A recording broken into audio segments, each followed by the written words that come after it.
Gagamit na ang Philippine Health Insurance Corporation of PhilHealth ng Artificial Intelligence o AI-powered pre-validation system para maiwasan ang pandaraya sa health insurance claims at maprotektahan ang pondo.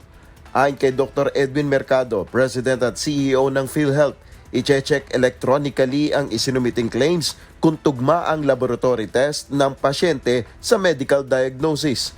So yun po sinistrengthen namin. So meron na po tayong isasagawa within this quarter na parang AI-enabled na pre-validation ng mga claims. Kapag pinasok po yung e-claims, madidetect na po kung nagmamatch yung diagnosis dun sa mga lab test na ginawa.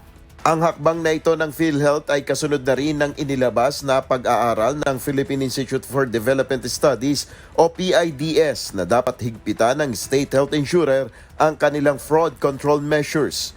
So meron nga pong pag-aaral na nilabas ang Philippine Institute for Developmental Study. Pero ito nga po, gaya ng nabanggit ni SecTed, medyo dated nung previous years. So ngayong taong ito po, marami po kaming nilagay ng mga gates. Kumbaga po, may mga pre-authorization, merong pre-validation para maiwasan. Aabot sa halos 129.8 billion pesos ang pondong ibinigay sa PhilHealth sa ilalim ng 2026 General Appropriations Act o GAA. Nakapaloob na rito ang 60 billion pesos na pinababalik ng Korte Suprema. Ayon kay Dr. Mercado, ang ibinalik na pondo ay gagamitin nila sa primary care program gayon din sa pagdaragdag ng benepisyo ngayong taon. At yung iba naman po ay mga dagdag pong benepisyo.